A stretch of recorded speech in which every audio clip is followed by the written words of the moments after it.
राजस्थान के शिक्षा मंत्री मदन दिलावर का नाम तो आपने सुना ही होगा। मदन दिलावर जो हमेशा अपने बयानों को लेकर चर्चा में रहते हैं और ऐसे अजब गजब फैसलों को लेकर भी हमेशा विवाद बना रहता है।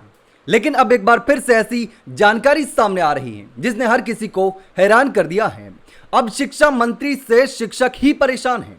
अब देखिए, ग्रीष्मकालीन अवकाश को लेकर के शिक्षकों ने मदन दिलावर के खिलाफ विरोध प्रदर्शन किया और एक सांकेतिक शव यात्रा निकाल दी, नारेबाजी की, विरोध प्रदर्शन किया कोटा में, रामगंज मंडी में। लेकिन हुआ क्या? मदन दिलावर से पंगा लेना उन शिक्षकों को भारी पड़ गया। विरोध प्रदर्शन करने पर उन शिक्षकों के खिलाफ एफआईआर हो गई। जिस तरीके से आप देश में देख रहे हैं कि सवाल पूछने पर लोगों को देशद्रोही घोषित कर दिया जाता है, केस दर्ज हो जाते हैं, वैसे ही शिक्षा मंत्री के खिलाफ नाराजगी जाहिर करने पर, अपनी बात रखने की कोशिश करने पर, शिक्षा मंत्री का पुतला दहन करने पर, सांकेतिक शव यात्रा निकालने पर शिक्षकों के खिलाफ एफआईआर दर्ज हो गई कोटा में, रामगंज मंडी में, जो कि शिक्षा मंत्री मदन दिलावर का विधानसभा क्षेत्र है। शिक्षा मंत्री मदन दिलावर के खिलाफ विरोध प्रदर्शन करने वाले शिक्षकों के खिलाफ एक्शन लिया गया है। पुलिस ने मदन दिलावर के खिलाफ बिना अनुमति मार्च निकालने पर शिक्षकों के खिलाफ ही एफआईआर कर दी।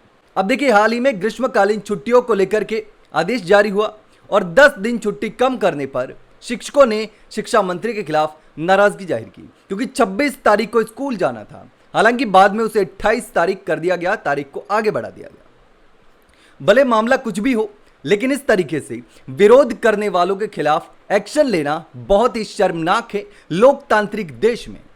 अब अगर आप अपनी बात कहने की कोशिश करोगे, विरोध करने की कोशिश करोगे, अपनी बात मनवाने के लिए सरकार पर दबाव बनाने की कोशिश करोगे, तो आपके खिलाफ केस हो जाएगा।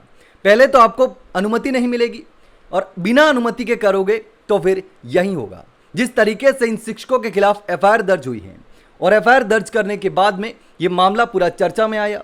अब देखिए, जानकारी ये सामने आ रही है, 21 जून को स्कूल लौटना था शिक्षकों को, 10 दिन के ग्रीष्मकालीन अवकाश को रद्द कर दिया गया था और इसी को लेकर के पूरा मामला बिगड़ा और इस अवधि को बदलकर हालांकि बाद में 28 जून कर दिया गया। अब जो केस दर्ज करवाया गया उसमें यह दावा किया गया कि टीचरों ने मंत्री के खिलाफ गलत भाषा का इस्तेमाल किया, मंत्री को चोर बोला।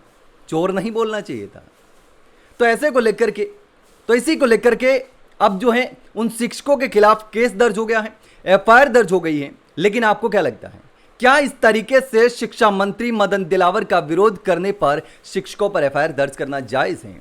क्या अपनी मांग उठाने पर, अपनी बात कहने की कोशिश करने पर, मंत्री का पुतला दहन करने पर, सांकेतिक शव यात्रा निकालने पर, यानी कि लोकतांत्रिक तरीके से लोकतांत्रिक देश में अपनी मांग उठाने के लिए, अपनी आवाज उठाने की कोशिश करने पर शिक्षकों के खिलाफ केस दर्ज होना क्या सही है? आपको क्या लगता है, कमेंट में जरूर बताना।